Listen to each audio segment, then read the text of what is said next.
So everyone's broke, but they're still spending money? How we doing that?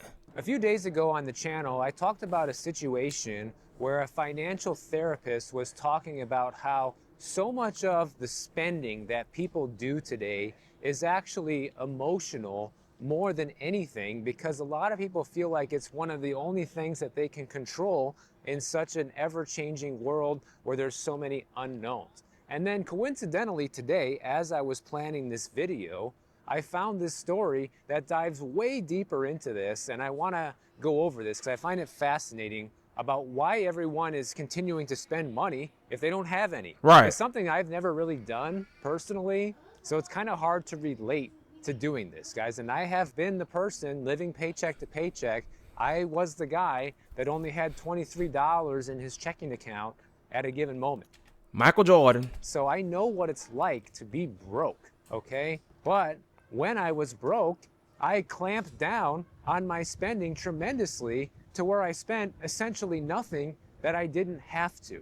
But today, it seems like people just don't do that. No one cares anymore. They just kind of continue spending regardless. Yeah. So it's this weird contradiction where on the one hand, people are anxious about money and they're stressed and they're telling everybody that they feel worse about money than they have in years. But on the other hand, you know, all of the stores are packed and restaurants are packed. Come on. And the shopping carts are full for the holidays. And we just hit another Black Friday record spending season where 95% of purchases were financed. So there's a big disconnect between what people say and what people are doing. Preach. Here's a great real world example of this. Take this guy in New York City who does rideshare and delivery over there. Obviously his income fluctuates depending on how busy the day is. And right now he is trimming back everywhere he can in life with his finances. He hasn't taken a vacation in over a year.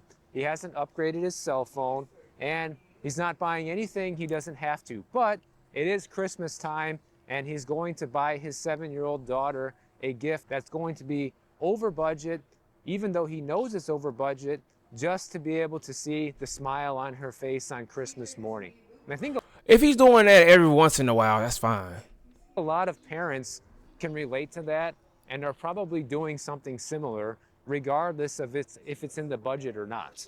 And that right there tells you a lot about the way Americans think about money and why people are still spending even if they don't have any. It's no secret that people feel terrible about this economy. You know, the consumer sentiment fell to its lowest level in over 3 years back in November. But despite that, over 203 million Americans shopped between Thanksgiving and Cyber Monday, which is the highest turnout that we have seen in the past 9 years. Damn. All the retailers like Walmart, Costco, Best Buy, American Eagle, they all beat their expectations. And the executives keep saying that American consumers look steady, they look resilient, they're strong. And that's why they continue reinforcing this idea that the economy is doing great right now by looking at that type of data. But of course, how much people spend does not dictate how well they're actually doing financially. Yeah, man. People, I feel like it's a thing. It's called like doom spending, bro. You working that hard, bro. I'm not finna be. It's one of them things, bro. It's like, bro, you don't even know if you're gonna live. And I get it could be irresponsible. I feel like you gotta like doom spend at like 80%, 20%, or you could say 70. 30%, put your money up. You know what I'm saying? But 70%, bro, you gotta spend that money, bro. You got to. It's good to save for your future, but you spend it, bro. I grew up with a dad who was cheap, which is good, but when it was hot, he'd be like, turn the fan on, or when it was cold, he'd be like, put a jacket on. I'm not going, bro.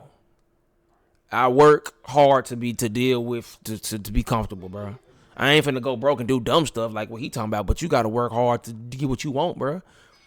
I'm not finna go to a job that I'm working hard in the mud and then go to live in the hood, cause I'm not living in the hood. I'm not, bro. I will spend that extra money on rent. I'm good, bro, and have peace of mind.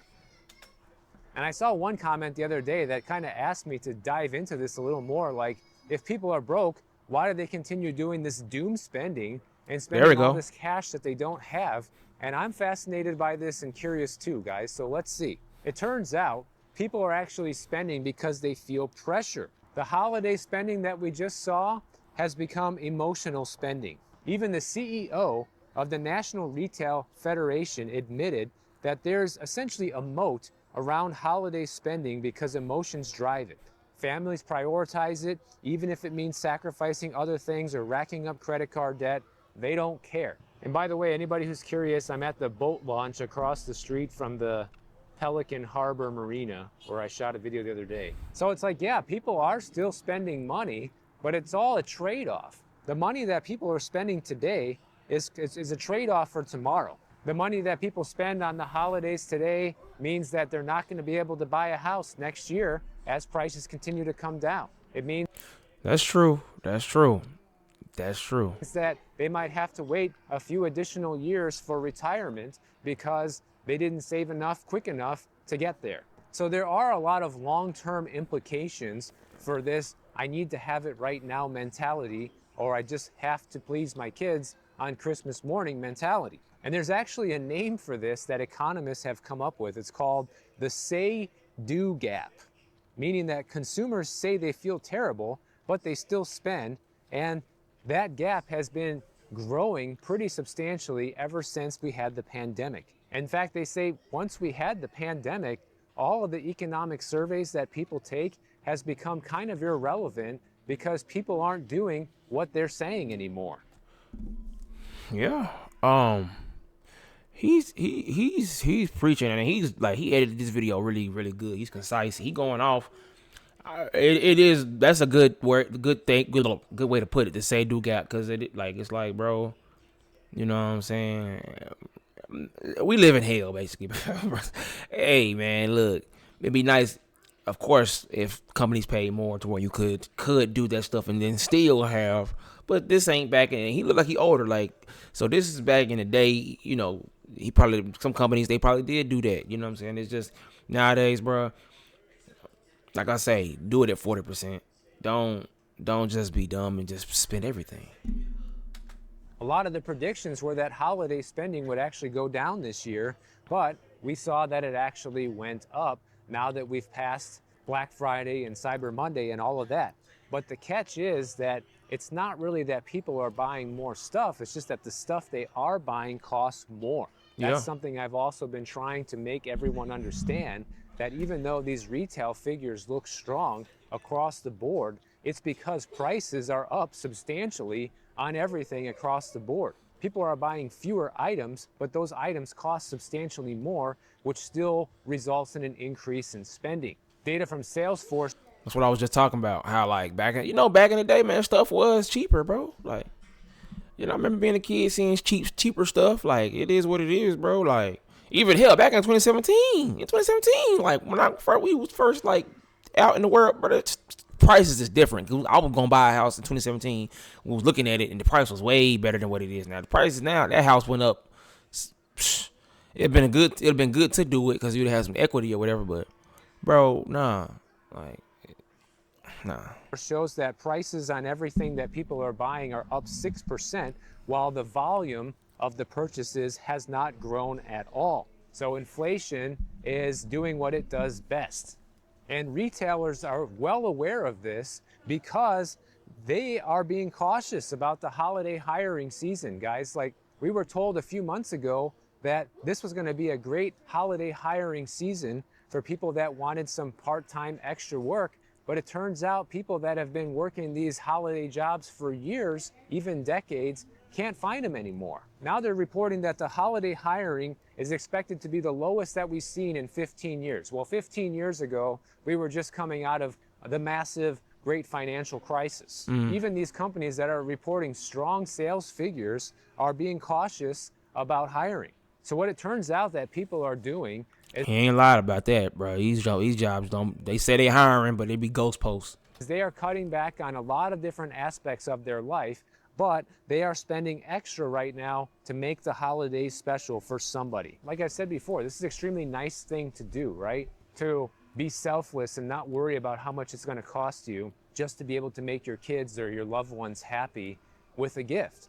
I mean, it is heartwarming, but it is also bad for anybody who's doing this. It has a lot of long-term consequences. And people are doing it not just to make someone else happy, But it turns out they're also doing it so they can live in the moment because the future feels so uncertain right now. And when you're able to give someone a gift that you can't really afford to give them, it gives that other person hope and inspiration to think that all hope is not lost. My boy preaching. But I just want to say this. The way I didn't lost my point. I didn't lost my train of thought. I don't even know. Let's play the video. Come back. And we could still have a good life or a good future after all. So really, when you zoom out on what's really going on, this is not a story of a strong economy, guys. It's basically an emotional spending story. It's people spending money they don't have to feel good right now and not being concerned.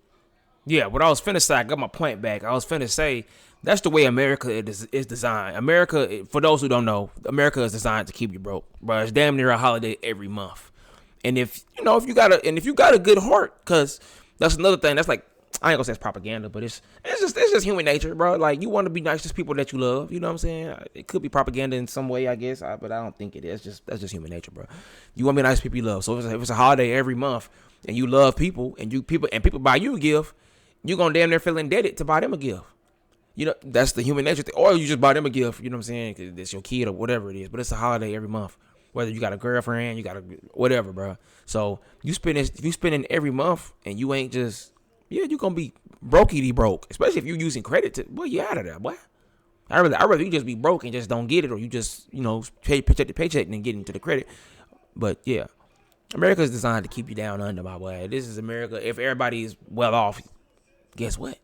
You ain't gotta do these crazy jobs. You ain't gotta do a lot of stuff. It's freedom. They don't want it. They need slaves, my boy. They need NPCs, my boy.